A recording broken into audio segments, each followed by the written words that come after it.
Ladies and gents, we are here with Sebastien, who is my newest recruit for the Carrot Corner subscription video library that is launching on March 1st, 2024.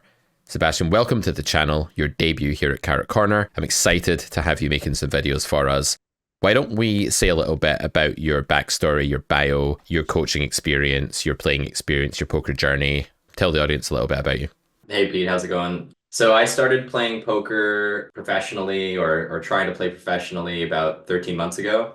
I joined a CFP, and after the CFP, I got coaching from Qing Yang, who's a very theory-oriented player, and learned how to use theory in a more human way. And once I understood that on an intuitive level rather than a memorization level, things really clicked into place very easily for me. Halfway through that kind of pro poker journey, I started coaching, kind of a mix of theory and exploit. And yeah, I've been doing that regularly 5 to 6 hours a week since May. Nice. Yeah, I'm actually amazed you've only been pro for like 13 months or something like that. Like the way you talk about poker, I felt as if you'd played for a lot longer. So what would you attribute like that relatively quick ascent to? And was there a time before that when you were kind of hard stuck? Like, did you struggle before you made that breakthrough? And you talk us through what epiphanies maybe led to that breakthrough. Sure. Yeah, I was hard stuck for a long, long time. Like I started playing poker in college, 29 now. I started playing when I was 18. There was a period like during COVID where I just hopped onto 100 Zoom with no coaching, no theoretical background, and just got absolutely whacked for 50 buy-ins and just kind of felt like, oh, like maybe I'm not cut out for this or something like that. I think that I had a good mind for poker. The problem was just like I was theory sick. I was trying to apply GTO principles with no understanding really of why they were there, what was driving them, when to make exceptions to the rule, and just how critical and important exploits are. There's really no spot you can get into in the game where your opponent is actually balanced, and the majority of them you can make a pretty good guess as to where they're imbalanced. Once I had all of that figured out, I already was developing the skills to play well. I just wasn't implementing them properly. We have a term for that here at Carrot Corner. I don't know if you've heard it, but I'm gonna let you say it if you know what it is. Yeah, you got me, Pete. What's your pet name for them? True EV. Okay. You have to look at the camera like you're like dead inside and say true EV. That's kind of become a meme. True EV basically meaning different from theoretical EV, right? Like not the same thing as the EV in the solver or in a like a preflop range chart or something like that. True EV, nice little segue here. I like to set these up for myself. True EV is going to be the name of the video series that I'll be putting out exclusively to Carrot Corner video library subscribers from March onwards. I'm hoping to launch with a few of them already recorded, and we're going to be systematically going through the game tree, looking at different common spots and talking about what people's ranges really are and what we do about that to maximize profit. So that's essentially what you're saying is you understood theoretical EV kind of, although you were lacking some of the details about why certain plays were better than others or why certain preferences were chosen by the solver. But it was only when you started to understand true EV that, your two plays aren't equal and one is better than the other that you really started to do well at the game. And I think that's just so common. And that's why I think it's necessary that we have a series dedicated to this phenomenon that you describe. Yeah, no, the thing that students say that makes me wince the most is I feel like I had to do X. Yep. You don't have to call ever. You can fold everything. It's okay. But won't I be over bluffing if I bluff that? It's like, yeah, that's Yes. the point, man. That's the point. Okay, Yeah. Good. I think we're in agreement that all of the stuff that's completely necessary for a solver to be in a Nash equilibrium is often totally irrelevant to how you make the most money at the tables and succeed in poker and move up through the sticks. You get such an appreciation for that when you're part of an MDA CFPs, because what those teach you is just like, this line is overfolded, you bluff everything, and you realize you don't need cards to bluff in a lot of spots. And once you know that, it's like no going back. Yep. And a lot of MDAs, these mass data CFPs, they keep that secret for good reason. They don't want these playbooks getting out on the market. They don't want to just give that away to anyone, but we, the Carrot Corner, Sebastien, like to give that out to everyone. That's why we have Grady of the Carrot Poker School, which is the course that actually uses mass data to tell you what to do. I'm plugging way too much. Let's get into a hand. Ace-Jack of Hearts. This is 1KNL. Do you want to say what site this is on? It's on 888 in the Geofence pool of Ontario. Ooh, a man after Eastie's heart, I think, playing on 888. Nice. So we have a poster. Not the kind of one you put on your wall, but the kind of one that pays money when they're not in the big blind. That's right. We open the Ace-Jack of Hearts. We get called by the small blind. We face a squeeze. We call the squeeze from the big blind here. Small blind folds. Ace-10-5. We call. We call again, they check, and we bet. Now, I want you to take the audience through street by street what you're thinking here, and then I'll come in with some thoughts. We'll see if we agree, disagree. Okay.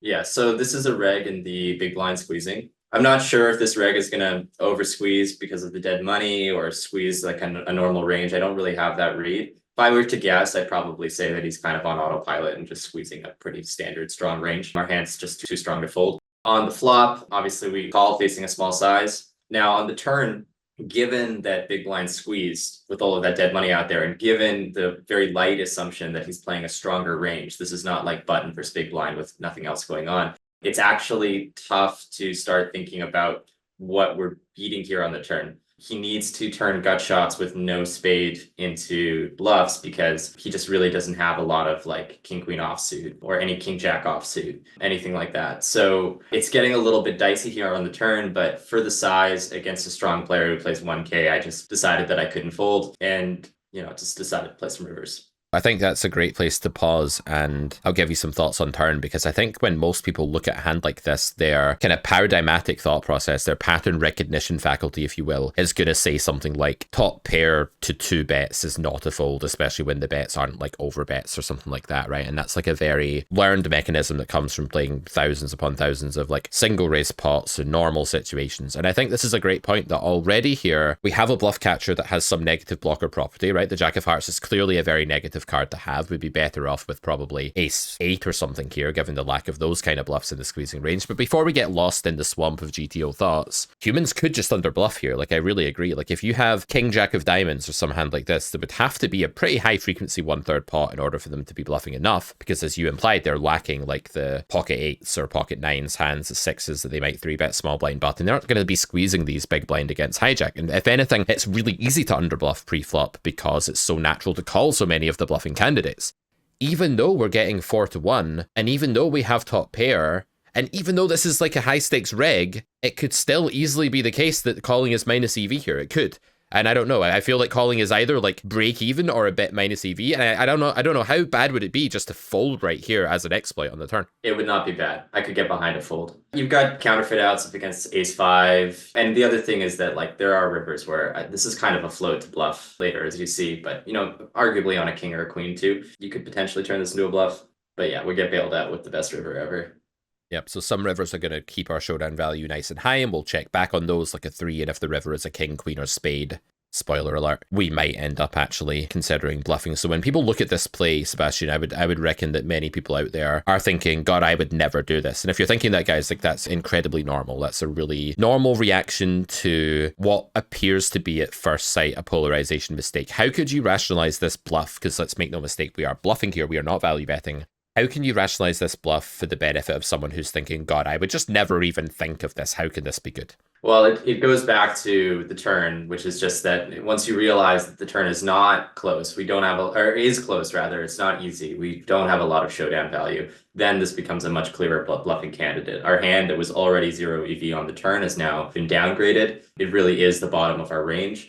And when you think about how many hands I can have on the turn that contain a spade, it's actually probably a tough spot to find enough bluffs. I mean, there's just going to be so many 9s through jacks with a spade, 8s, stuff like that get here and make a flush in the river. When our opponent checks, I'm probably going to shove pretty much any spade for this SPR.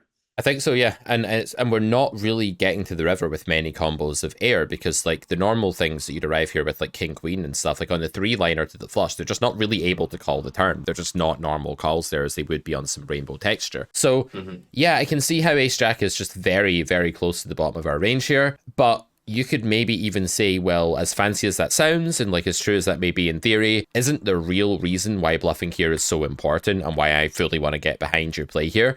Isn't the most important reason for this simply that people will do an even worse job than the solver does? And I don't mean the solver's bad at poker, I just mean on 4-liner to the flush, the pre-flop aggressor is supposed to keep up the value betting most of the time. They're not expecting you to reopen all that frequently in this spot, right? So they're meant to be jamming here with like the king of spades or queen of spades, but they're probably meant to find calls after checking because they know their solver opponent is capable and willing to turn the bottom of their range into a bluff. So in real life, you do get looked up here sometimes, not that often, often, but you do get looked up here like some reasonable amount of the time. Sorry, in Solverland, I mean.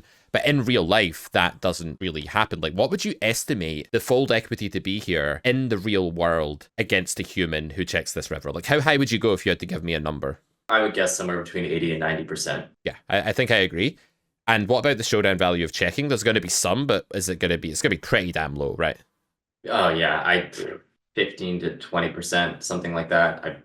I guess like King Jack of Diamonds or something that gave up. That's about it. Just like a few combos. Yeah, even giving up the four-liner here is weird, right? Given the amount of like big pairs with spade and offsuit things with the spade that you actually are meant to have. You're meant to actually bluff most of your, if not all of your air, I would think, in this spot, in theory. Yeah. Ace-9 of Diamonds, if you somehow played it bad. Like, no, we have very little showdown value. Right. So if we have very little showdown value, then it follows that checking is really close to 0 EV. If we're getting 90% fold equity or 80 with this bet that requires to break even, I don't know, like 40 or something like that, then we're actually just printing an absurd amount of money here. Make no mistake, we're probably meant to print money by bluffing here in GTO, but in real life, I think we're just like drowning in dollars by making this shove. I think it's a really key one to find, and a very instructive hand that maybe folding turn is better than calling. And yes, jamming river with top pair, jack kicker on the four-liner, when you put it to an amateur, it sounds absurd. It's like, why would you ever do that? But when you actually get into the detail of it, it's a really nice, important play to find.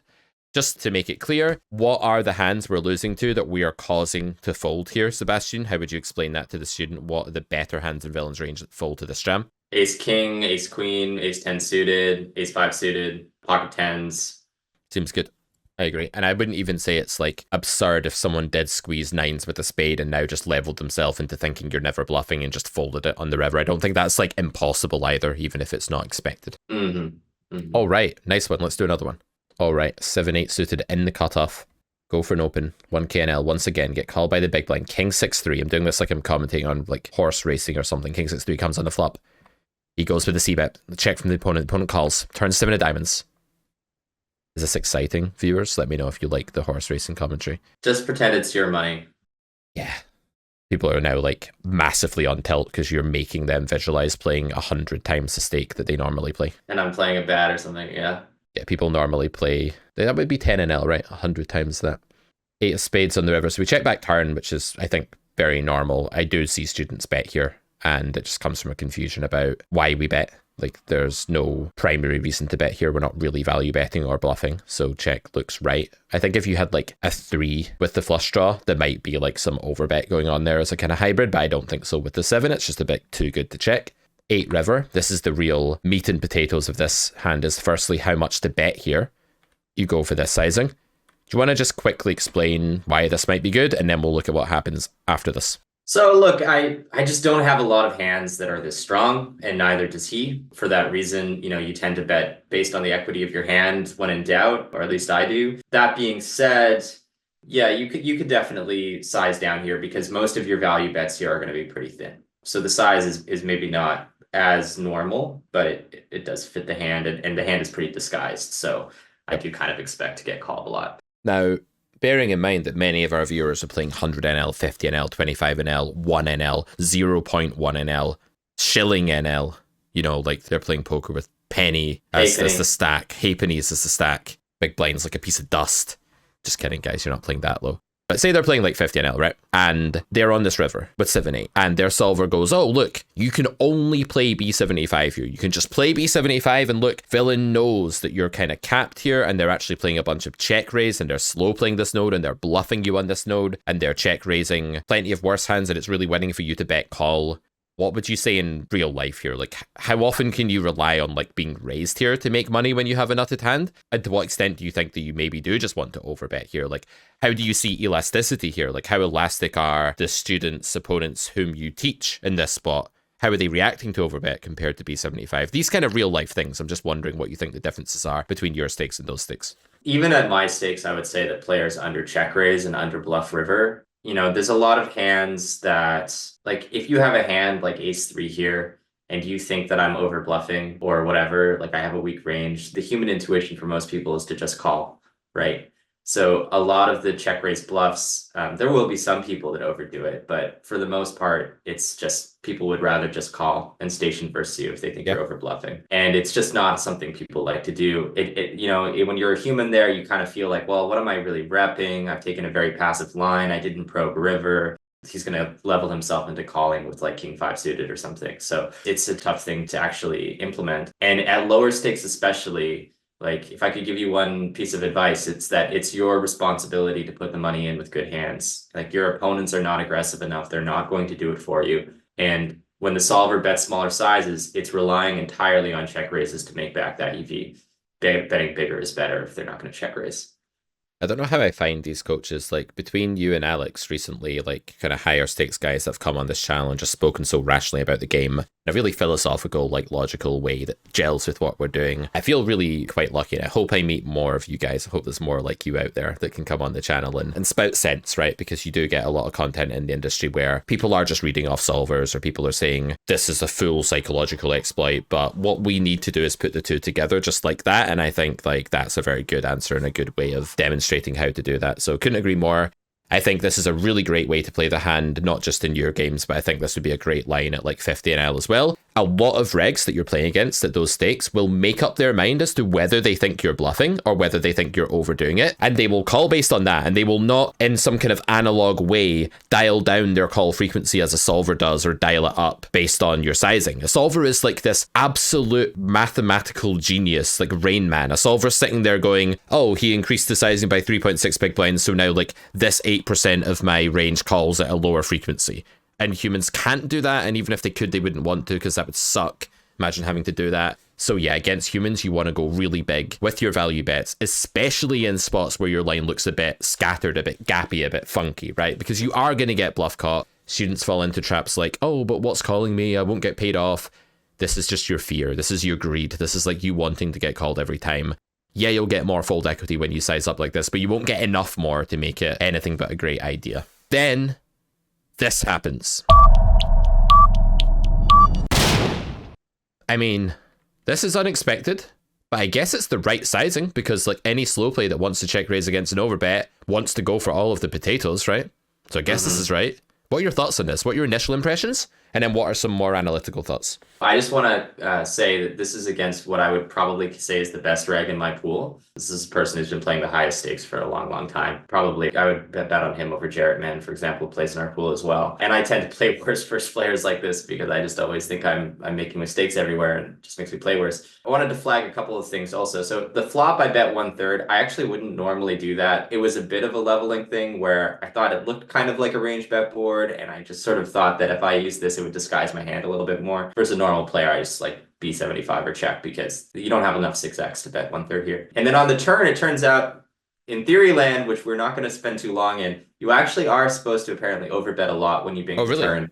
Yeah, binking the turn specifically. So if we could somehow have the 6 with on this turn with the flush draw, maybe like a 6-8 of diamonds, for example, we'd be more likely to check. But just blocking all of the hands that improve from villain, apparently we're supposed to overbet more. I get that because the 2-pair that was flopped has check raised you already and is less of a concern. So blocking the 2-pair that was turned is a bit more relevant, right? That's the thought that's come into my mind. Okay, makes some sense. So even with the 7x, that's still hybrid bombing here sometimes?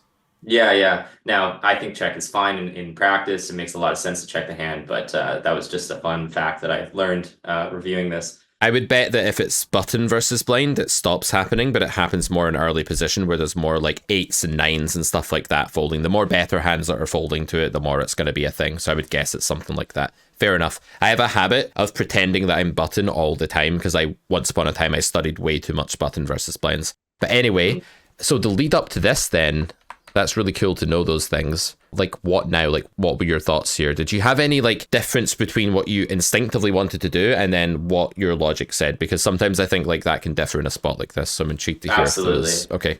And you know, it's funny, the more distance I put between myself and this hand, the more I don't think it's like close or scary. It doesn't haunt my dreams or anything like that. The thought that you get here is like, first of all, if let's just say that this player is like a bot, like they're just super good. It's not actually really clear what your calls are supposed to be. I mean, an absolute hand strength, I'm pretty close to as strong as I can get here. Of course, I can have backdoor 10-9, and I can have some maybe some king nine, but probably not really for that overbet size. Yeah, it's just like really tough to know what hands are supposed to call. And if I just fold everything, then but now I sound like the students that I'm saying don't sound like this, but then I'm folding everything here. But against a player who's very strong, right? Then that kind of worries you a bit. That being said, I can just see 10-9 with the heart getting here. I can see just lots of 10-9 suited of hearts and diamonds. And then I can see, it's a little tougher to picture sets. So we block the turn and river sets. Yeah, it's weird that you went a third here, because if you didn't go a third on flop, it's like there's no 10-9 at all. And then it's like your blockers are so nutted, it's ridiculous against that value region. And then it looks really hard to fold. I guess there is some 10-9, but I still think like 10-9 of hearts and 10-9 of diamonds will raise at some frequency. Like 10-9 offsuit, I don't know if that's calling, like 10-9 with like one heart or one diamond, like one diamond isn't calling flop, obviously one heart, maybe, but there's hardly any straight combos here, right? Like, I guess one thing that's making it feel really gross to me is that I want to fold just because I think that humans do such a bad job of actually remembering to bluff in spots like this, especially against an overbet. That makes me really, really want to fold. And then the thing that probably makes me like station here a lot in real life, depending on my mood, is like, one, that guy is good, and there's the psychological trauma of that, of like, oh no, what if this alpha human male is above me in the order of human males fighting with clubs, and what if he takes my resources and my women and my children and my ability to reproduce in the gene pool away from me? Like that whole mental game leak, right? That's just based on like caveman stuff, lizard brain. Yeah. That's for sure firing here initially, in the initial stages of my thought process. And then there's just the whole like, do you really have enough value here? And it's just so hard to know in these tiny range spots whether your opponent's grossly over bluffing or never bluffing, but it's probably one of those two things for most people, even if they're good. Would you agree? Yeah. So where did you land here then, ultimately? I landed on folds. Even if this hand is like at the top of my absolute strength stuff, I mean, I guess blocking sets matters a little bit, but really it's not that different from calling like king queen or something like that. It's pretty much like, I think it's the same. Yeah. I mean, if villain does get here with like 6-3, they can't jam against overbet, can they? If they can, it's like super thin. Like, I just don't expect it. I don't expect it. I don't think he would do that. No. Basically, it's sets plus. It's like 4-5. It's like 10-9. It's stuff like that. And I don't even know if, like, in some weird way, and this is super GTO and meta, and we're doing everything we said we shouldn't do, but then we are playing 1KNL. I don't even know if our blockers are just bad. I don't know if there's like some sense in which people bluff here specifically with stuff like 7-5, and that's their bluffs, but there's not many value hands containing a 7. I guess there is pocket 7s, so maybe this is a good blocker, but it will block some bluffs as well, right? The 7-8 here, I think it will. Yeah, it's somewhere between bad and irrelevant. Like, it doesn't, yeah. Interesting hand. I'm still not sure what I think about what to do in the river. I've got all kinds of chaotic thoughts going on here. One of those spots where when it happens, it feels like shit and you hate the hand, and it's the sort of hand that some people lose sleep over. But in the grand scheme of things, again, for our audience, for people that are aspiring poker players at 50 NL or 100 NL or whatever, this probably isn't the hand to review with your coach. This probably isn't the hand to bring to coaching if you're looking for like a boost to your win rate. Yeah. Look for common spots. All right, let's do another. Hand number 3, the final hand for today. Ace-8 of hearts in the small blind. This one we've dropped down to 500 NL. We obviously got destroyed and had to move down in stakes, but such is life. So it goes. Lost to playing Baccarat after. Yeah. I once lost like $1,200 while I was waiting on a seat in like a 1-2 game at Craps. That was kind of depressing. I was like, I will never make this money back now, even if I run really well. I'm 29. I've gambled, like I've lost $10,000 in a day. In my entire life, I've played one hand of blackjack. That's the entire extent of my non-poker gambling. I just think it's funny. One of my favorite things to do is just like get drunk and play blackjack for like 8 hours. I think it's great. Totally removed from poker. It's not the same thing. It's not like I see them in a similar vein at all, but definitely one of my vices / hobbies. That's a hobby. I get drunk and play blackjack. That's my hobby. Respect. I don't do that enough these days, I don't just do stuff like that enough anymore. I'm getting old and boring. It's been a while since I even played blackjack. So we are in a 3-bet pot. Small blind against button. We bet the flop small. I think you can also bet the flop bigger if you want on Jack 9, the Jack being not so relevant at this SBR. Monsters under the bed's a common student leak, right? Where they're like, oh no, a Jack, but at this SBR, that doesn't mean you still don't want to like do a lot of betting with kings and queens. You still do. Villain calls, 9 on the turn. We check, villain bets half pot. Now, you mentioned to me when we were chatting before that there was some timing tell that was quite important to you on this turn. So talk us through that. Yeah, I mean, he just snapped at the turn. I think if you have a jack, you want to think about what the best way to get the money in is. I think if you have a nine, you're probably going to take this line, but you may like at least need a couple of seconds to decide, like, is Hmm. this too thin? And certainly if you somehow had, I don't know, queens or something, you need another minute. So I just thought the timing was like, I mean, it's just very obvious what to do here if you have pocket sixes. Yep. I want to also state for the record that the last time we tried to record and then I messed up the settings, I actually kind of guessed villain's hand in that spot. I'm just going to put that out there for the record because I'm that good. I just put people on one hand, not even a range. But yeah, I agree with you. I think like a jack is incredibly unlikely to just bet super fast like this. And I think that this is the hallmark of some counterfeited pocket pair that's just like, oh no, I have nothing now, I bet. But even that feels like it might take a bit of time. The hand I think that, okay, I don't want to say what hand I think because I've just given away the game, but there is a hand I think is very likely to have this timing. But anyway, we take it with a pinch of salt. It's a timing read. We're not saying we know exactly what's happening because of it. We are saying that we can adjust the probability, knowing that it may not apply to every villain, right? So fine, we call. And now villain is literally saying they have a nine or a jack or maybe some flushes. I guess flushes could play like this as well.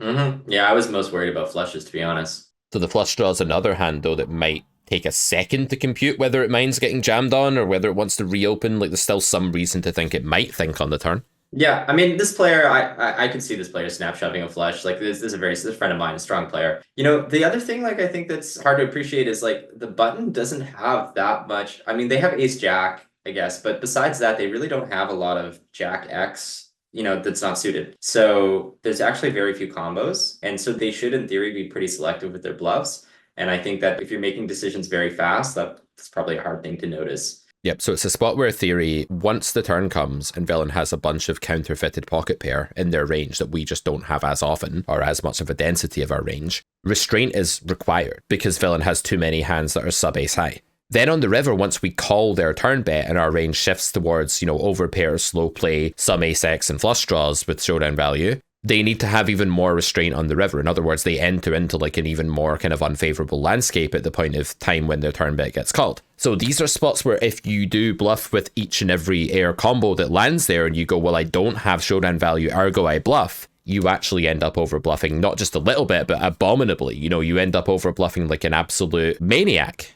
A madman. I think in this spot, the natural inclination against anyone with a modicum of aggression in their game is that they're extremely prone to overbluff. And the trap of overbluffing here is such a temptation. It's kind of like, well, what did that average human do when I put down an amazing looking pepperoni pizza in front of them? Well, they ate a slice of the pizza? Like, no shit. It's kind of like that. It's like big temptation here to just like do the natural thing and overbluff, especially with that timing. Everything here is leading me towards calling as well. The hand, I guess, the first time we recorded was, I think I said King 10 or maybe something like that. But yeah, King Queen, close enough. I think you did right? say King Queen. Did I? Okay, good. Yeah. You didn't say King Queen with the Queen of Clubs, so. Damn it.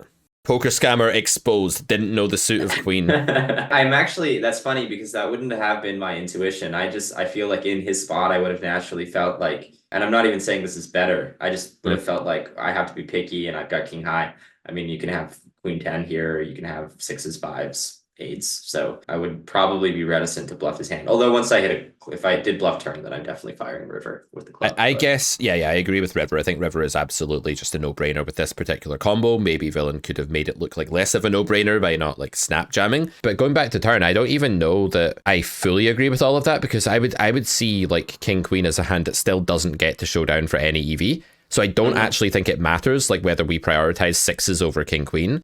It might even be that King Queen is just better because it just has more fold equity based on blocker properties than something like sixes. But yeah, I just think there's so many air combos, you know, in villain's range here that they don't really show down anything sub ace high for any pot share. So they just really have to like slice and dice them up and be picky about what they bluff in general. And I don't even think like using showdown value as a kind of get out of jail card. I think it's just harder than that for villain here. It's not even that simple. Yeah, so maybe they mix it about like there's totally indifferent which one bluffs. Yeah, it could be. They could be, I don't know. There might be some blocker phenomena, but I think there's more likely like blocker phenomena on turn here deciding bluffs than there is showdown value phenomena. But I think in general, how do you not overbluff here, especially when flop is bet small? I think this is another really key takeaway from hands like this, is that when you leave villain a bit more unfiltered by going for the smaller bet in a spot where you could have gone bigger, the amount of like fours here is like through the roof compared to if you bet like 75% pot. Fours like probably gets indifferent and starts folding, right? At some frequency, I would think. But at this sizing, it never, like a pair probably doesn't really fold, I wouldn't think. I'm kind of bad at exactly this board texture though. Yeah, all pairs call against a small bet, but then they start folding against the bigger one. So I just don't think that there's any way to avoid overbluffing once you open the can of worms. I think the bluffs, i.e. the worms, just spill all over the place and there's no going back here. That's how it feels. Yeah, last time we talked, Pete, we talked about the lost art of ranging. And this is, you know, as a new coach to your platform, like this is something I'm going to suggest in this video is you need to, you know, when you pull up GTO Wizard and you see that chart of older hands and what they're supposed to do, forget even what they're supposed to do. Just be able to picture the chart in your head. When you bet 1/3 and they call, what is that? What's in that range? And keep that as throughout the hand. It's easy to get lost when it's a big pot and there's a lot of action and you've got 5 tables. But that's, I think, the most important skill, especially to beat, you know, 50 NL. Yep. And that's not an explicit thing. That's not like you actually having every single combo in your mind simultaneously. You're not a supercomputer. That's like you being able to say, this is a water bottle. There's a liquid inside this. Like these concepts are broad stroke, vague feel things. Like when I throw this up and I'm able to catch it, the amount of complexity that's going on in that interaction, you know, I probably catch that like 99.8% of the time, right? That is because my body and my subconscious just knows exactly where to coordinate all of the atoms and electrons in my body, right? And all of the cells.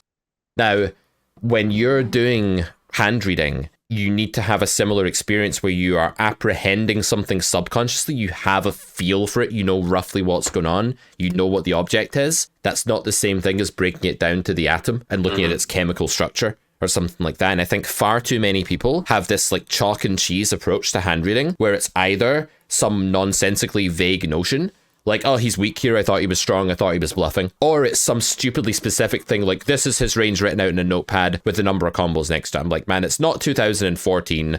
Don't do that. That was bad then. It's bad now. We just didn't have a better way of doing it then. We didn't have the shortcut of the solver. Look at the solver a bit, look at it in a way where you're building a feel for what's going on. Too many people are verdict driven. They're like, give me a verdict, solver, make me feel good, you know? Tell me I'm a good lad. Give me a pat on the head, solver. But really, they should be ignoring the exact verdict about what to do and just looking at the shapes and just getting acclimatized to the feel of ranges. And that's how you get good at hand reading, right? You just get a feel for ranges. It's a feel. Yeah, just like list hands out loud, even if it seems stupid. What are some natural bluffs you could have here? And list as many as you can. And when you get good at it, you know, you can list all of them. And when you're bad at it, you're like, king 3. Wait, no, he doesn't have king 3. And that's why you practice. Absolutely.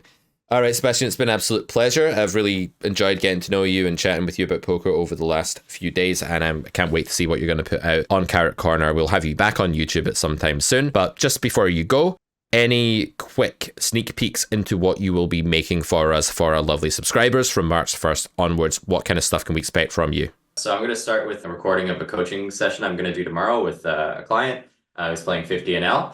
And smart guy, but kind of getting roadblocked a bit. And so I think that'll be interesting. And then after that, maybe a bit of play and explain 6-max ring, talk a little bit more about exploits, try to emphasize what we talked about here today. And then after that, maybe something more theory oriented, like blind be blind. I hear people ask questions about a lot. So maybe go there. Sounds awesome. One more time for good measure. The course that I'm making on Carrot Corner subscriber video is going to be called True EV. True EV. See you next time, guys. It's carrotcorner.com for all of our stuff. Bye-bye.